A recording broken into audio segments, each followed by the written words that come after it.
High കൂട്ടുകാർ, കൃഷിയെ സ്നേഹിക്കുന്ന എല്ലാവരെയും റുക്കിയാസ് വേൾഡിലേക്ക് സ്വാഗതം. ഞാൻ ഇന്ന് നടീലുമായിട്ടാട്ടോ നിങ്ങളെ മുമ്പിലേക്ക് വന്നത്. ഇന്ന് ഞാൻ ബീൻസ് വിത്ത് നട്ടിരുന്നു. അത് നട്ടിട്ട് അങ്ങ് പൊങ്ങി കുറച്ച് വലുപ്പത്തിലായി. അപ്പോൾ നടാൻ വൈകിയിട്ടുണ്ട്. അപ്പോൾ ഞാൻ വിചാരിച്ചു അതിപ്പം അങ്ങ് നടട്ടെ. ഇവിടെയാണെങ്കിൽ രാവിലെ മഴയാണ്. രാവിലെ എഴുന്നേൽക്കുമ്പോൾ ഒക്കെ മഴയായിരുന്നു. ഇപ്പോഴതാ ചാറുന്നുണ്ട്. ഉച്ചക്ക് വെയിലൊന്നുമില്ല, ഒരു മൂടിക്കെട്ടായിരുന്നു. ഇപ്പോൾ ഇതാ വൈകുന്നേരം ആകുമ്പോൾ മഴ ഇങ്ങനെ ഇപ്പം മഴ ചാറിക്കൊണ്ടേ ഇരിക്കുന്നുണ്ട്. അപ്പം ഇനി അത് വെച്ചാൽ അത് വലുപ്പമായിപ്പോയി, കുറച്ചും കൂടി വലുപ്പമായിപ്പോയി. ഞാൻ വിത്ത് മുളപ്പിച്ചതൊക്കെ ഞാൻ നിങ്ങളെ കാണിച്ച് തന്നതാണ്. ആ വിത്ത് മുളപ്പിച്ച ഒരു വെറൈറ്റി മോഡലായിരുന്നു. അപ്പോൾ ഞാൻ ആ വിത്ത് മുളച്ചതൊക്കെ ഞാൻ കാണിച്ചു തരാം. വേറെ ഞാൻ വിത്ത് മുളപ്പിക്കുന്ന ആ രീതിയിൽ ഉണ്ടാക്കുന്നതൊക്കെ ഞാൻ കാണിച്ചു തരാം. അതെടുത്തിട്ട് ഞാൻ നടുന്നതും ഒരു വെറൈറ്റി മോഡലാണ്. ഞാൻ മണ്ണിൽ നിലത്തല്ല നടുന്നത്. അപ്പോൾ അതെല്ലാം ഞാൻ നിങ്ങളെ കാണിച്ചു തരാം. നിങ്ങൾക്ക് കണ്ടാൽ അത് ഇഷ്ടപ്പെടും. അപ്പം നിങ്ങളും അങ്ങനെ തന്നെ ഉണ്ടാക്കും, അത് ഉറപ്പാണ്. നമ്മൾ ഇങ്ങനെ ചെടിയൊക്കെ നടുന്നതൊക്കെ ഇഷ്ടപ്പെടുന്ന ആളാണെങ്കിൽ അതുപോലെ നിങ്ങളും ഉണ്ടാക്കും. എന്നാൽ വരി നമുക്കങ്ങനെ നടാലോ. ഇതാ അതെല്ലാം മുളച്ചു ഈ വലിപ്പത്തിലായി. ഞാനൊരു സ്പെഷ്യൽ ട്രേ എൻ്റെ കണ്ടില്ല മുളച്ചുണ്ടായത്. ഇത് ഞാൻ ഉണ്ടാക്കിയ രീതിയല്ല ഞാൻ കാണിച്ചതാ. എന്നാ ബീൻസ് നട്ടിട്ട് ഇപ്പോൾ 2-3 ദിവസമായിട്ടല്ലേ ഉള്ളൂ. ഞാൻ നടുന്നൊക്കെ നിങ്ങളെ കാണിച്ചതാ. ഒന്ന് മുളച്ചുണ്ടായി കണ്ടോ, വീതി 2 ഇല വന്നു. അടിപൊളിയാട്ടോ. ഇത് നമുക്ക് ഇനി ഇങ്ങനെ തന്നെ കൊണ്ടുപോയി നടാം. അപ്പോൾ ആ കൃഷിയെക്കുറിച്ച് അറിയില്ലാത്തവർക്കൊന്നും ഒരു ബുദ്ധിമുട്ടില്ല. ഇതിങ്ങനെ കൊണ്ടുപോയി നട്ടാൽ മതി. ഇങ്ങനെ വലിച്ചൂരി എടുക്കണ്ട, വേര് കളയണ്ട, ഒന്നും ചെയ്യണ്ട. ഇതാണെങ്കിൽ പാഴ്വസ്തുവല്ല. നമുക്ക് പ്ലാസ്റ്റിക്കിന് ഉപയോഗം കുറക്കാം. അങ്ങനെ കുറേ ഗുണങ്ങൾ ഇതുകൊണ്ടുണ്ട്. കണ്ടില്ലേ, അടിയിൽ വേരിങ്ങനെ തുടങ്ങിയിട്ടുണ്ട് കേട്ടോ, വലിപ്പം കൂടിപ്പോയി. ഇതാണ് ഞാൻ നടാൻ പോകുന്നത്. ഇപ്പോൾ പ്ലാവിൻ്റെ ഇല മതി, ഈർക്കിളി മതി, നമുക്ക് ഇങ്ങനെ ഉള്ള ട്രേ അങ്ങ് ഉണ്ടാക്കാം. നല്ല വലിപ്പമായി പോയിട്ടോ. ബീൻസ് പെട്ടെന്ന് മുളച്ച് വരും. അപ്പോൾ ഞാൻ ഇത് നടുന്നത് ഇനി ചാക്കിലാണ്. അതും കാണിച്ചു തരാം എങ്ങനെയാണ് നടുന്നതെന്നുള്ളത് കേട്ടോ. അപ്പോൾ ട്രേ കണ്ടില്ല, എല്ലാവർക്കും ഇഷ്ടപ്പെട്ടു എന്ന് വിചാരിക്കുന്നു. നല്ല അടിപൊളിയായിട്ട് മുളച്ചിട്ടുണ്ട്. ഇത് നിങ്ങൾ നഴ്സറി പോയി ചോദിച്ചു നോക്കി ഇതിൻ്റെ വില. ഇങ്ങനെ നല്ല ആരോഗ്യമുള്ള ബീൻസ് തയ്യിൻ്റെ വില എല്ലാത്തിനും പൈസ കൊടുക്കണം. ചാക്കിലാണ് നടുന്നത്. ഈ ചാക്കിൽ ഞാൻ എങ്ങനെയാണ് നടുന്നത്, ചാക്ക് എങ്ങനെ വിൽക്കുന്നതെന്നൊക്കെ നിങ്ങൾക്ക് ലാസ്റ്റ് വരെ നിങ്ങൾ കണ്ടു നോക്കി നിങ്ങൾക്ക് മനസ്സിലാവും എങ്ങനെയാണെന്നുള്ളത്. ഇത് വലിയ ചാക്ക്, അതിൽ കുറേ തയ്യങ്ങും. കാരണം ഇത് നട്ട് തീർക്കണം, അത് വലിപ്പം കൂടിപ്പോയി. ഇതിൽ കുറേ സാധനങ്ങളുണ്ട്. അത് ഞാനത് കളഞ്ഞില്ല. എന്താണെന്ന് വെച്ചാൽ ഇത് ഞാൻ തോട്ടം വൃത്തിയാക്കുമ്പോൾ അതിൻ്റെ പുല്ലെല്ലാം ഞാൻ ഈ ചാക്കിൽ കുത്തി നിറച്ചിട്ട് ഒക്കെ അപ്പം വളമായി മാറി. അപ്പോൾ അത് കുറേ നിറച്ചുണ്ടായിരുന്നു. അപ്പോൾ ഓരോ ചെടിക്ക് വേണ്ടി എടുത്ത് കുറഞ്ഞ് ഇത്രയേ ഉള്ളൂ. ഇനി അത് അവിടെ നിൽക്കട്ടെ. ഇത് ഞാൻ ബീൻസ് നടാൻ വേണ്ടി എടുക്കുക. അപ്പോൾ നമ്മൾ ഇങ്ങനെയുള്ള പുല്ലുകളൊക്കെ എടുത്താലുണ്ടല്ലോ, പുല്ല് വളരണമെങ്കിൽ മണ്ണിൽ നിന്ന് ധാരാളം മൂലങ്ങളൊക്കെ വലിച്ചെടുത്തിട്ട് ആ പുല്ല് വളരുന്നത്. ആ പുല്ല് നമ്മൾ എടുത്തിട്ട് ചാക്ക് കൊണ്ടുപോയിട്ട് അത് വളമായി മാറി നമുക്ക് മണ്ണിൽ നമ്മൾ കൃഷിയിടത്തിലേക്ക് ഇടുമ്പോൾ ആ മണ്ണും ഫലപുഷ്ടിയുള്ള മണ്ണാവും. അപ്പോൾ നല്ല വളക്കൂറുള്ള മണ്ണായി മാറും. അത് ഇത് ഇടുന്നൊന്നുമില്ല, ഇതിൽ തന്നെയാണല്ലോ ഇതുള്ളത്. ഇതിലേക്ക് ഞാൻ മണ്ണ് ഇടുന്നുണ്ട്, അങ്ങനെ നടുകയാണല്ലോ. അപ്പോൾ ഇതിന് കിട്ടും ആ ഗുണം. അപ്പോൾ ഞാൻ അതെടുത്ത് വേറെ കാണിച്ചു തരാൻ വേണ്ടിയിട്ട് എടുക്കാൻ കഴിഞ്ഞില്ല എനിക്ക്. കാരണം അടിയിലാണ് ഇതൊക്കെയാണത്, കണ്ടില്ലേ. ഇനി അതിൽ കുറേ പോട്ടി മിക്സ് ഇടട്ടെ. ഇതെന്തൊക്കെ ഉണ്ടെന്ന് അറിയോ, നമുക്ക് കരിയില കമ്പോസ്റ്റ് ഉണ്ട്, കരിയിലുണ്ട്, പച്ചിലുണ്ട്, അങ്ങനെ കുറേ ഇട്ടിങ്ങ് നിറക്കട്ടെ. നിറച്ച് കഴിഞ്ഞിട്ടാണ് അടുത്ത പരിപാടി. ഞാൻ നിറക്കട്ടെ, ഞാൻ കാണിച്ചു തരാം. ഇവിടെ മഴ ചാറുന്നുണ്ട്, അതുകൊണ്ട് പണി വേഗം തീർക്കണം. ഞാനതിൻ്റെ മേലെ കുറച്ച് മണ്ണിടുക. അടിയിൽ നിറയെ പുല്ല് ചീഞ്ഞതുണ്ടല്ലോ, ഞാൻ എടുത്ത് കാണിച്ചു തരയിട്ട്. അടി നിറഞ്ഞ് കുത്തി അമർത്തിട്ടതായിരുന്നു അത്. കുറേ ഞാൻ ചെടി നടാനെടുത്ത്. അപ്പോൾ ഞാൻ കുറച്ച് മണ്ണിടുക. അതിൻ്റെ മേലെ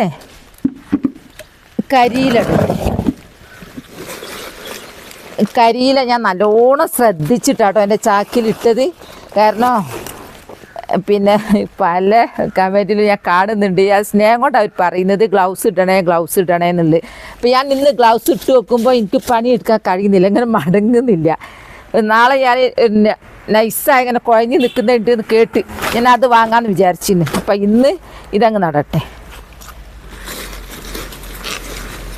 എന്താ ഞാൻ തോട്ടത്തിൽ നിന്ന് എടുത്തുകൊണ്ടുവന്നതാ. പിന്നെ നല്ലോണം ശ്രദ്ധിച്ചില്ലെങ്കിൽ ശരിയാ ഒരു കുത്ത് കിട്ടിയാൽ മതി. പിന്നെ പച്ചക്കറിയും വേണ്ട, കരിയിലും വേണ്ട, കമ്പോസ്റ്റും വേണ്ട, കഴിഞ്ഞു. അപ്പം നല്ലോണം ഞാൻ ശ്രദ്ധിച്ചിട്ടുണ്ട്. അപ്പം ഞാൻ കൃഷി എടുക്കുന്നത് കണ്ടിട്ട് കരിയിൽ അന്ന് തൊട്ട് ഞാൻ വളർക്കാൻ തുടങ്ങിയെന്ന് പറയുന്നവരൊക്കെ ഉണ്ട്. അപ്പം അവരോട് ഞാൻ പറയുകയാണെ ഗ്ലൗസ് ഇടണേ.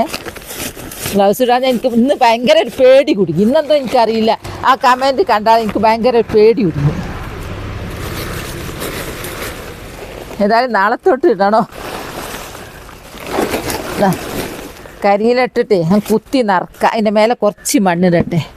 ഈ മണ്ണിടുന്നത് എന്തിനാന്ന് വെച്ചാൽ ഈ കരിയിലയൊക്കെ ഇത് വേഗം വിഘടിപ്പിച്ചിട്ട് ഇത് വളമായി മാറ്റിക്കോളൂ. ഈ മണ്ണിൽ ധാരാളം സൂക്ഷ്മജീവികളുണ്ടല്ലോ. അപ്പോൾ സൂക്ഷ്മജീവികൾ നല്ലതുണ്ട് ചീത്തയുണ്ട്.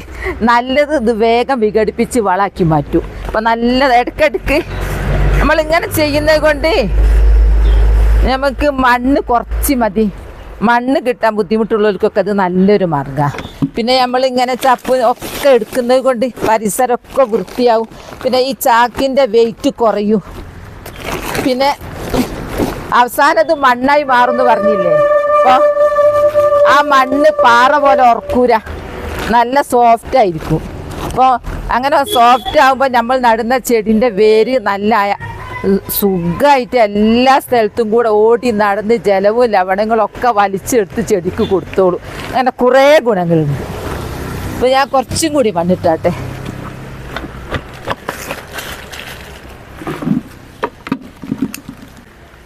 ഇനി കുറച്ച് കുമ്മായുണ്ട്. കുമ്മായൊക്കെ എല്ലാ ഭാഗത്തേക്കും ആയിക്കോളൂ. ഇതൊക്കെ ഇപ്പം വിഘടിച്ച് റെഡിയായി വളാകുമ്പോഴത്തേക്ക് കുമ്മായം റെഡി ആയിക്കോളൂ. കുമ്മായോ നനഞ്ഞതാടുന്ന്. ചാക്കിലേക്ക് നിറക്കുന്ന പോട്ടി മിക്സ് ഞങ്ങളെ കാണിച്ചു തരുന്നതാ. അതാണ് ഓരോരുത്തരും ഇങ്ങനെ ചോദിക്കലുണ്ട്, നിങ്ങൾ എന്ത് വളമാണ് ചേർക്കുന്നതെന്നൊക്കെ. അപ്പം ഞാനിങ്ങനെ ലൈവായിട്ട് ഇങ്ങനെ കാണിച്ചു തന്നാൽ പിന്നെ ആ ചോദ്യം. ഇത് റോഡ് സൈഡായിട്ട് വാഹനങ്ങൾ വല്ലാണ്ട് പോകുന്ന റോഡാ. അപ്പോൾ ഒച്ച വരും. ഞാൻ റോഡ് സൈഡിൽ നിന്ന് ഇത് വെട്ടിയതാ, ചീമക്കൊന്ന. ഇത് ഞാൻ വെട്ടിയതല്ല, പോസ്റ്റിൻ്റെ ആൾക്കാർ അല്ല, റോഡ് നന്നാക്കാൻ ആൾക്കാർ വന്നപ്പോൾ കാട് വെട്ടി വന്നപ്പോൾ അവർ വെട്ടിയിട്ടത്. അപ്പം ഞാനെല്ലോ എനിക്കതും കോളാ, ഞാനതും ഇങ്ങോട്ട് എടുത്ത് എനിക്കെൻ്റെ വളാക്കി ഇത് റോട്ടുമ്പോൾ കണ്ട ഞാൻ ഇങ്ങോട്ട് എടുത്തതാ. എനിക്ക് അന്നേരം ഞാൻ ചിന്തിച്ചിട്ടുണ്ട് ചാക്കിൽ നിറക്കാലോ. മാക്സിമം കുത്തി നിറച്ച് ലെവൽ ചെയ്തിട്ട് കുത്തി അങ്ങ് നിറച്ചാൽ നമ്മൾ നിറച്ചു വിട്ടാൽ പിന്നെ നമ്മളൊന്നും ചെയ്യണ്ട. പിന്നെ നമുക്ക് വേനലായ നനച്ചു വിട്ടാൽ മാത്രം മതി. ഞാൻ കുറേ അതൊക്കെ എൻ്റെ പിന്നെ പ്ലാവിൻ്റെ ഇലയാ, എൻ്റെതല്ല, വേറെ ആൾക്കാർ അതൊക്കെ താഴെ വീണിട്ട് ഞാൻ അടിച്ചേരി എടുത്തതാ. പിന്നെ എന്നോട് ഒരാൾ ചോദിച്ചിരുന്നു തേക്കിൻ്റെ ഇല പറ്റുമോ എന്നുള്ളത്. തേക്കിൻ്റെ ഇല ഞാൻ ഇതുവരെ ഇട്ടിട്ടില്ല. ഇപ്പോൾ തേക്കിൻ്റെ അടുത്തൊന്നും ഇല്ലതാനും, ദൂരെയല്ലേ. അപ്പോൾ ഇന്ന് ഞാൻ തേക്കിൻ്റെ ഒരു കൊമ്പ് ലൈൻ വെട്ടുന്നവരെ, റോഡ് നന്നാക്കുന്നവർ വെട്ടിയിട്ടപ്പോൾ അതിങ്ങ് എടുത്തിന് അപ്പുറത്തുനിന്ന്. അത് ഞാൻ ഇടുന്നുണ്ട്. എനിക്ക് ഇടാൻ പറ്റുമോ ഇല്ല എന്നുള്ളത് എനിക്ക് അതിൻ്റെ ശരിയായ ഒരു ആൻസർ പറയാൻ കഴിയുന്നില്ല. ആരോ പറയുന്നത് കേട്ടിട്ടുണ്ട് തേക്കിൻ്റെ ഒന്നും നല്ലതല്ല എന്നൊക്കെ. അത് ഞാൻ കേട്ടിന് യൂട്യൂബിൽ. ഒന്നില്ല വില ചെയ്തിട്ട്. ഇത് എൻ്റെ കരിയില കമ്പോസ്റ്റാ. കരിയില കമ്പോസ്റ്റിൻ്റെ കളറായത് കണ്ടോ. ഇതിന് നിറയെ തൈകളും വന്നു. എന്താ കണ്ടോ, ഒരു വഴുതിന തൈ ആളെ ഇത്ര വലിപ്പം വെച്ച്. ഇനി ഇതെന്താ തൈന്ന് എനിക്ക് മനസ്സിലായിട്ടില്ല. ഇത് ഇവിടെ അതാ ഒരു തൈ.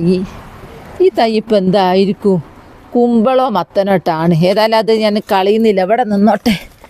ആണ് ഇതും ഞാൻ കളയുന്നില്ല, നട. അങ്ങനെ നമുക്ക് ആരോഗ്യമുള്ള തൈ കിട്ടൂ തിന്ന്. ഇടയ്ക്ക് മാങ്ങൻ്റെതൊക്കെ, മാങ്ങൻ്റെ അണ്ടി കണ്ടോ. കരിയില കമ്പോസ്റ്റ് ആയത് ചാണകം വരെ തൂറ്റു. നല്ല കറുപ്പ് കളറിൽ എന്തെല്ലാം സാധനം ഇതിലിട്ട്. ഇനിയിപ്പോൾ എന്തോ ഇട്ടെന്ന് മനസ്സിലാകുന്നുണ്ടോ, ഒന്നും അറിയുന്നില്ല. ഇത് ഞാൻ കാണിച്ചപ്പം ചോദിച്ചിരുന്നത് എത്ര മാസമാവും ഇതിങ്ങനെ ആയി കിട്ടാൻ. അങ്ങനെ കൃത്യ കണക്കൊന്നും എനിക്കും അറിയില്ല. എന്നാലും ഒരു 2-3 മാസം എന്തായാലും പിടിച്ചിട്ടുണ്ട്. പിന്നെ എപ്പോഴെങ്കിലും ആയിക്കോട്ടെ, നമുക്ക് ആവശ്യം, നമ്മളിപ്പോൾ ആവശ്യം എന്ന് പറഞ്ഞാൽ വീടും പരിസരവും വൃത്തിയാവണം. അതിന് വേണ്ടി ചാക്കിലിട്ടതാണ് മെയിനായിട്ട്. പിന്നെ കമ്പോസ്റ്റ് നല്ല വളം കിട്ടി.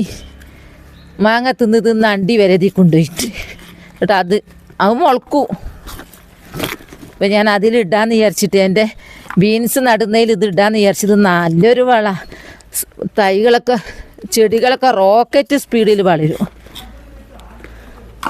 ഇത്ര മതി. ഇടുന്നത് എൻ്റെ കരിയില കമ്പോസ്റ്റാണ്. കരിയില കമ്പോസ്റ്റ് ചാണകമൊന്നും ഇനി വാങ്ങണ്ട, ഒരു വളവും ഇനി വാങ്ങണ്ട. ഇത് മതി, ധാരാളം. എല്ലുപൊടി, വേപ്പും പിണ്ണാക്ക്, കാലിവളം ഒന്നും നമ്മളിനി പൈസ കൊടുത്ത് വാങ്ങണ്ട. നമ്മൾ മനസ്സ് വെച്ചാൽ നമുക്ക് തന്നെ ഇങ്ങനത്തെ വളം ഉണ്ടാക്കുക. എല്ലാത്തിനും നമുക്ക് ഇഷ്ടപ്പെട്ട പണിയാണെങ്കിൽ അത് എടുക്കാൻ നമുക്കൊരു സന്തോഷമായിരിക്കും, ഒരു ക്ഷീണം ഉണ്ടാവില്ല. അതിൽപ്പെട്ടതായി കരിയില കമ്പോസ്റ്റ് ഉണ്ടാക്കലൊക്കെ, കൃഷി ചെയ്യുന്നതൊക്കെ. ഇവിടെ നിറയെ കൃഷിയായിട്ട് ഓരോ ചെടികളാണ്. ഇത് താല്പര്യമില്ലാത്തവർക്ക് ഇതൊരു കാടും ഒരു വൃത്തികേടുമാണ്. ഞാൻ ഇതുവരെ തേക്കിൻ്റെ ഇലയൊന്നും ഇട്ടിട്ടില്ല. ഇപ്പോൾ ഇന്നലെ വെട്ടിപ്പോയവർ ലൈൻകാരൊക്കെ വെട്ടിപ്പോയത് ഞാൻ എടുത്ത് കൊണ്ടുവന്നതാണ്. ഇത് നിങ്ങൾ എടുത്തുകൊണ്ടുവന്നതാണ്. ഞാൻ ഇടുന്നുണ്ട്, ആദ്യമായിട്ടാണ് ഇടുന്നത്. ആ പച്ചില വെള്ളവും എല്ലാം ഇട്ട് കഴിഞ്ഞു. തേക്കിൻ്റെ ഇലയൊക്കെ ഇട്ട് ഞാൻ എൻ്റെ മേലെ കുറച്ച് മണ്ണിടട്ടെ. എപ്പോൾ മണ്ണിട്ടുകൊണ്ട് നിൽക്കണം സൈഡിൽ കുറച്ച്. എങ്ങനെ നമ്മൾ മണ്ണിട്ടാലും ഇത്ര അധികം നറുക്കുമ്പോൾ ഒരു 10% മണ്ണുണ്ടാവുള്ളൂ. ബാക്കിയെല്ലാം പോട്ടി മിക്സ് അതും ഇതും ആണുള്ളത്. കരിയില കമ്പോസ്റ്റും പച്ചില വളവും നമ്മൾ എപ്പോൾ ഇങ്ങനെ ലെവൽ ചെയ്തുകൊണ്ടിരിക്കണം എല്ലാ ഭാഗത്തും. പിന്നെ ഇതിങ്ങനെ ചെരിഞ്ഞ് പോണ്ട, ചെരിഞ്ഞ് പോയും ചെയ്യില്ല. ഇങ്ങനെ എല്ലാ ഭാഗത്തും എല്ലാം കിട്ടിക്കോളും. അങ്ങനെ അങ്ങോട്ട് ഉണ്ട്. ഇനിയുണ്ട് ഇത് വലുത്. ഞാൻ കുറച്ച് അധികം നടാന്ന് വിചാരിച്ചിട്ടാണ്. ഇത് നറക്കണം. ഇതിൽ സാധനം ഓരോന്നിട്ടിട്ട് നറക്കട്ടെ. കുറേ സാധനം ഇട്ടില്ലേ, എന്നിട്ടൊന്നും ഇത് നിറഞ്ഞില്ല കേട്ടോ. ഇത് നിറഞ്ഞിട്ട് വേണം എനിക്ക് അടുത്ത പരിപാടി. അപ്പം ഞാൻ വീണ്ടും ഒരു പാത്രം നിറയെ കരിയില കൊണ്ടുവന്ന്. കരിയില നല്ലോ നോക്കുന്നുണ്ട് കേട്ടോ. ഞാൻ കരിയില നല്ല നോക്കിയിട്ട് തന്നെ എടുക്കുന്നത്. അപ്പോൾ ഇതിൽ ഫുള്ളിട്ട് കഴിഞ്ഞു. കുറേന്ന് പറഞ്ഞാൽ ഇതിൽ 3/4 ഭാഗം ഇത് കരിയിലയാണ്. പിന്നെ കരിയില കമ്പോസ്റ്റ് ഉണ്ട്, പിന്നെ പുല്ല് ഉണ്ട്. ലാസ്റ്റ് ഞാൻ മണ്ണ് കുറച്ച് ഇടുന്നുണ്ട്. ഇനിയാണ് അടുത്ത പണി. വെറുതെ ഇട്ടുന്നുള്ളൂ മണ്ണ്. ഒന്ന് വേഗം ഒന്നങ്ങ് റെഡി ആയിക്കോട്ടെ, വിഘടിച്ചിട്ടൊക്കെ ഒന്ന് വളമായിക്കോട്ടെ എന്ന് വിചാരിച്ചിട്ടിട്ടതാ. ഇനി നമ്മൾ അടുത്ത പരിപാടി എന്താ നിറഞ്ഞില്ലേ, ഇനി ഇവിടെ ഇങ്ങനെ കൂട്ടിപ്പിടിക്കുക. ഇങ്ങനെ കൂട്ടിയിട്ട് ഇവിടെ ഇങ്ങനെ തുന്നി കൊടുക്കട്ടെ. ഇങ്ങനെ തുന്നുക ഫുള്ള്. ഞാൻ തുന്നട്ടെ. ഇതാ തുന്നാൻ പോവുക. തുന്നാനിതാ ഇങ്ങനെയുള്ള പ്ലാസ്റ്റിക്കിൻ്റെ കയറും ഇതാ സൂചി, ഇതാ ചാക്ക് തുന്നുന്നേ ഒക്കെ നമ്മൾ വാങ്ങിയതാണ് കേട്ടോ. അതിന് വലിയ വിലയൊന്നും കൊടുക്കണ്ട, കുറച്ച് മതി. പിന്നെ നമ്മൾ കൃഷി ചെയ്യണമെന്ന് ആഗ്രഹമുള്ളവരും സ്ഥലമില്ലാത്തവരും ഒക്കെ ചെയ്യുന്ന മാർഗ്ഗമാണ് ഇത്. അപ്പം ഞാനിതിങ്ങനെ കൂട്ടിപ്പിടിച്ച് തുന്നാൻ തുടങ്ങട്ടെ കേട്ടോ. തുന്നലൊക്കെ വേഗം കഴിയും. ഈ തയ്യൽ പഠിച്ചോളണമെന്നൊന്നുമില്ല, അത് ഈസിയാണ്. ഇതാ ഫുള്ള് തുന്നി കഴിഞ്ഞു. തുന്നി കഴിഞ്ഞപ്പോൾ നല്ലൊരു വൃത്തി, നല്ലൊരു അടിപൊളിയായിട്ടുണ്ട്. ഇനിയാണ് അടുത്ത പരിപാടി. ഈ ചാക്ക് വെക്കുന്നത് ഇവിടെയാണ്. അതുകൊണ്ട് ഞാൻ ഇങ്ങോട്ടേക്ക് വലിച്ചു കൊണ്ടുവന്നു. കാരണം നട്ട് കഴിഞ്ഞാൽ പിന്നെ നമുക്കൊന്നും ചെയ്യാൻ പറ്റൂല. അപ്പോൾ നമ്മൾ ഇവിടെ ഇങ്ങനെ കിടത്തുക. ഈ ചാക്കിന് ഇങ്ങനെ ഇങ്ങോട്ട് കിടത്തിയിട്ട് എല്ലാ ഭാഗത്തും പോട്ടി മിക്സ് ഇങ്ങോട്ട് ആക്കട്ടെ. ഇവിടെ ഭയങ്കരമായിട്ടുണ്ട്. ഇങ്ങനെ ഞാൻ 8 എണ്ണം നടാനുള്ള ഹോൾസിങ് ഉണ്ടാക്കിയതാ. 1 2 3 4 5 6 7 8. ഇതിന് ഇത്ര മതിയല്ലോ. ഇനി പോട്ടി മിക്സൊക്കെ എല്ലായിടത്തും ഇങ്ങനെ എത്തിക്കഴിഞ്ഞ് ഇത് ലെവല് വരും. ഇപ്പം കുറച്ച് ലെവല് കുറവാ. ഇങ്ങനെ അങ്ങ് നട്ടുകൊടുക്കുക. ഞാൻ എൻ്റെ തൈ എടുക്കട്ടെ കേട്ടോ. എൻ്റെ തൈ കണ്ടീരേ, ഇതാ ഇതിങ്ങനെ എടുക്കുക. ഇതോട് കൂടെ ഇങ്ങനെ ഇറക്കി വെച്ചാൽ മതി. ഇതാ ഇങ്ങനെ അങ്ങ് ഇറക്കി വെച്ചാൽ മതി. നമ്മളൊന്നും ചെയ്യണ്ട. ഇതൊക്കെ നല്ലൊരു വളമായി മാറിക്കോളും. ഞാൻ ഇത് ഈ വിത്ത് നട്ട് ഇങ്ങനെ തയ്യായതുകൊണ്ട് ഞാൻ അത് വീഡിയോ ഇട്ട് തയ്യായത്. അപ്പോൾ കമൻറ്റ് വന്നതാണ്, നിങ്ങളെ തല എനിക്ക് തരുമോ, അങ്ങനെ എന്തെല്ലാം കമൻറ്റാണ് വരുന്നത്. എന്താ നല്ല സൂപ്പറായി നടത്. പ്ലാസ്റ്റിക്കിന് ഉപയോഗം വേണ്ട, വേരൊന്നും ആവൂല, പെട്ടെന്ന് മുളച്ച് വരൂ. ഇനി ഇതൊരു റോക്കറ്റ് സ്പീഡിൽ ഉണ്ടാകുന്നത് ഞങ്ങൾ കാണിച്ചു തരാം. 40 ദിവസം മതി ഇത് കായ്ക്കാൻ. ബീൻസിന് അങ്ങനെ ഒരു ഉണ്ട്, മുളക്കും, പൂവിടും. കണ്ടില്ലേ, ഫുള്ള് വലുത് എടുക്കുക. വലുത് എടുത്താൽ അങ്ങനെ കുറച്ച് ഓട്ട ആക്കിന്ന് ഇവിടെ ഇങ്ങനെ അവിടെ ഇറക്കി വെച്ചാൽ. ഞാൻ 8 എണ്ണം നട്ട് കഴിഞ്ഞു. ഇങ്ങനെ നട്ടത് കൊണ്ടുള്ള ഗുണം എന്താ അറിയോ? നമുക്ക് മണ്ണൊരുക്കണ്ട, പുല്ല് പറിക്കേണ്ട, ഇടയ്ക്കിടയ്ക്ക് വന്ന് പുല്ല് പറിക്കേണ്ട. ഈ പോട്ടി മിക്സ് എന്തൊക്കെ ഇട്ടോ അതെല്ലാം ഈ ചെടിക്ക് തന്നെ കിട്ടിക്കോളൂ. ഇടയ്ക്ക് നനച്ചു കൊടുത്താൽ മാത്രം മതി. നല്ല വായുസഞ്ചാരം കിട്ടും. ഇങ്ങനെ തന്നെ ഹോൾസൊക്കെ നിറച്ചിട്ടുണ്ടല്ലോ. പിന്നെ മണ്ണ് ഉറച്ചു പോരാ, മണ്ണ് പാറ പോലെ ഉറക്കൂല. അപ്പം ഞാൻ ഈ ബീൻസിൻ്റെ വേരൊക്കെ അടിപൊളിയായിട്ട് നീളത്തിലൊക്കെ എല്ലാ ഭാഗത്തും പോയിക്കോളും. കണ്ടില്ലേ നട്ട് എത്ര പെട്ടെന്ന് തൈക്കൊരനക്കം പറ്റാതെ ഞാൻ വെച്ചത് കണ്ടോ. ഇനി ഞാൻ ഇതിൻ്റെ ഓരോ വളർച്ചകളെ കാണിക്കുന്നുണ്ട് കേട്ടോ. എന്താ ബാക്കി ട്രയൽ ബാക്കി ഇനിയും ഉണ്ട്. നീ നാളെ നടാം, കഴിയില്ല, സമയം കഴിഞ്ഞു. എല്ലാ പണിയും നമ്മൾ തന്നെ എടുക്കണ്ടേ. അപ്പോൾ ഞാൻ നട്ടത് കണ്ടല്ലോ, എൻ്റെ ചാക്കിൽ പോട്ടി മിക്സ് നിറക്കുന്നതും മണ്ണൊക്കെ എത്തിയേ ഉള്ളൂ. എന്നാലും കുറച്ച് വെയിറ്റ് അതിലുണ്ടായി. ഞാൻ പിടിച്ചങ്ങോട്ട് കൊണ്ടുപോകുമ്പോൾ കാരണം എന്താ അറിയോ, നനഞ്ഞിട്ടുണ്ട്. അതുകൊണ്ട് കുറച്ചൊരു പ്രയാസം വന്നു. കിടത്തിയിട്ട് ഹോൾസ് ഉണ്ടാക്കിയാൽ 10 എണ്ണം പോവും. ഇനി എനിക്ക് നടണം എന്ന് വിചാരിക്കുന്നുണ്ട്. നോക്കട്ടെ, തിന്നില്ലെങ്കിൽ ഞാനതിൽ 10 എണ്ണം നട്ടു. അപ്പോൾ നമുക്ക് ഈ തൈ ഉണ്ടാക്കുന്ന വിധം നിങ്ങൾ പഠിച്ചില്ലേ? എന്താ എത്ര എളുപ്പത്തിൽ ഉണ്ടാക്കാന്നറിയോ? ഈ പ്ലാവിൻ്റെ ഇല എടുക്കുക. അതൊക്കെ എന്തൊരു വലിപ്പമുള്ള പ്ലാവിൻ്റെ ഇലയാ, അതെടുത്തിട്ട് ഇങ്ങനെ അങ്ങ് ചെയ്യുക. കുമ്പിൾ കുത്തുകയെന്ന് ഞങ്ങൾ പറയുക കേട്ടോ, നിങ്ങളൊക്കെ എന്താ പറയുക. എന്നിട്ട് ഈർക്കിളി കൊണ്ട് ഇങ്ങനെ കുത്തുക. എന്താ ആയി. ഇതിലേക്ക് മണ്ണ് നിറച്ച് വിത്തിട്ടിട്ട് ഇങ്ങനെ ഏതെങ്കിലും ചെടിച്ചട്ടീൻ്റെ ചുറ്റും കുത്തി കൊടുത്താൽ, ഇത് ഞങ്ങൾക്ക് വേണ്ടിയിട്ട് മാത്രം മണ്ണ് നിറച്ച് ഇങ്ങനെ കാണിച്ചതാണ്. അല്ലാതെ ചെടിച്ചട്ടീൻ്റെ ഉള്ളിലാണെങ്കിൽ ഇതിന് നനയ്ക്കുന്ന ആ ചെടിക്കും കിട്ടും. അപ്പം 2 ഉപകാരം ഉണ്ടാവും. അങ്ങനെ നട്ട് കഴിഞ്ഞാൽ പെട്ടെന്ന് തയ്യാവും. നമ്മൾ തയ്യാക്കണം എന്ന് നമ്മൾ മനസ്സിൽ കണ്ടിട്ടുണ്ടെങ്കിൽ തലേന്നേ വെള്ളത്തിലിടണം. തലേന്ന് വെള്ളത്തിലിട്ട് കഴിഞ്ഞാൽ രാവിലേക്ക് അത് ചീർത്ത് വരും. ആ ചീർത്തത് അങ്ങ് നട്ടാലുണ്ടല്ലോ, ഇതാ ഈ വളർച്ചങ്ങ് വരും. ഇതൊന്നും ഞാൻ ഇത്ര പെട്ടെന്നാവുമെന്ന് വിചാരിച്ചില്ല. എനിക്ക് വേറെ പണിയുണ്ട്, ഇതൊക്കെ നിർത്തി ചെയ്യാൻ. ഇത് വളർന്ന് റോക്കറ്റ് സ്പീഡാണ് അത് വളരുന്നത്. ഇപ്പം അങ്ങനെ എല്ലാവരും ചെയ്ത് നോക്കട്ടെ. എങ്ങനെ ചെയ്താലുള്ള ഗുണങ്ങൾ എന്താണെന്ന് പറഞ്ഞാൽ, പ്ലാസ്റ്റിക്കേ നമുക്ക് വേണ്ട. കൃഷി എടുക്കാൻ അറിയാത്തവർക്കും ഇത് ഒരു പ്രയാസമില്ല. വലിച്ചൂരി വേര് പൊട്ടിക്കൊന്നും വേണ്ട. സൂപ്പറായിട്ട് ഇത് കൊണ്ടുപോയിട്ട് അങ്ങ് വെച്ച് കൊടുത്താൽ മതി. ഇതങ്ങ് അഴുകി എന്താ വേര് വരുന്നുണ്ട്, പുറത്ത് ചാടുന്നുണ്ട്. ഇതിലൂടെ അങ്ങ് ചാടാൻ തുടങ്ങി, ഒക്കെ വളമായി മാറിക്കോളൂ. അപ്പോൾ എൻ്റെ വീഡിയോ അത്രയേ ഉള്ളൂ. നാളെ നല്ലൊരു വീഡിയോ ആയിട്ട് വരാം. എൻ്റെ വീഡിയോ ഇഷ്ടപ്പെട്ടാൽ ലൈക്ക് സബ് തന്നെ സപ്പോർട്ട് ചെയ്യണേ. Bye bye.